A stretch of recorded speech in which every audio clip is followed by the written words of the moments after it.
আজকে আমরা এসেছি কোরআনে বর্ণিত মুসা আলাইহিস সালাম যুগের সেই ফেরাউনের যেখানে মমিটি রাখা আছে সেই national museum of Egyptian civilisation, এখানে সেই ফেরাউনের লাশটা রাখা আছে। ইতিমধ্যে আমরা একটা সিকিউরিটি বেস্টরি পার হয়ে আর একটা টিকিট কেটে ভিতরে ঢোকার জন্য প্রস্তুতি সারলাম।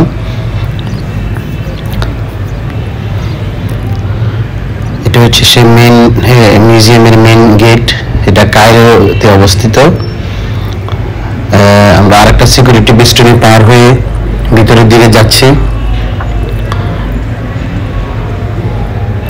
প্রথমে আমি সিদ্ধান্ত নিলাম রামেসিস II অর্থাৎ ফেরাউনের কোরআনের মধ্যে সেই ফেরাউনের অর্থাৎ তাদের রয়্যাল ফ্যামিলির ফেরাও রাজাদের সবাই কিন্তু মমিগুলো ওখানে আছে, গুরুত্বপূর্ণ ব্যক্তিগুলোর তৎকালীন সময়ের জন্য।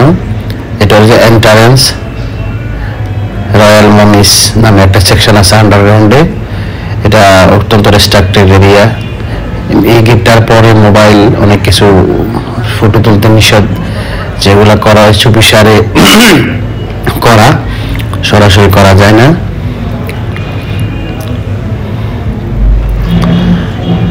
আমরা অলরেডি ভিতরের দিকে যাচ্ছি রয়্যাল মমির। এটা যেটা দেখছেন এটা একটা প্রজেক্টর, এখানে অনেক কিছু প্রজেক্টরের মতো দেখানো হয়।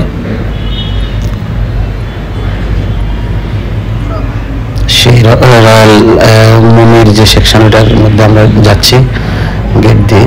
এটা হচ্ছে সেই কোরআনে বর্ণিত সেই অভিশপ্ত ফেরাউন, মুসা আলাইহিস সালামের যুগে আল্লাহ তাআলা যাকে সমুদ্রে ডুবে মেরেছিলেন আল্লাহর অনেক অবাধ্যতার কারণ, যে নিজেকে খোদা দাবি করেছিল, অনেক জুলুম নির্যাতন মানুষের উপরে করেছিল।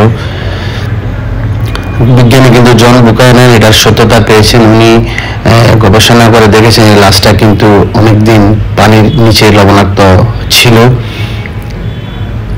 এবং কি কোরআনের বর্ণনার সাথে হুবহু এই লাশের সাথে জন বুকানন কিন্তু রিপোর্ট দিয়েছেন, সম্পূর্ণ কিন্তু উনি মিল পেয়েছেন। এটার অনেক রিসার্চ হয়েছে, এটা নিয়ে 25 বছর এটা নিয়ে গবেষণা হয়েছে। আর অন্যান্য মমিতে কিন্তু লবণের বা সমুদ্রে ডুবে থাকার লক্ষণ পাওয়া যায় না তখন, কিন্তু এটা ঐতিহাসিকভাবে সত্য। রামেসিস II কিন্তু সেই যুগের ফেরাউনের কথা, যেটা কোরআন এবং বাইবেলেও কিন্তু এই ফেরাউনের কথা উল্লেখ আছে।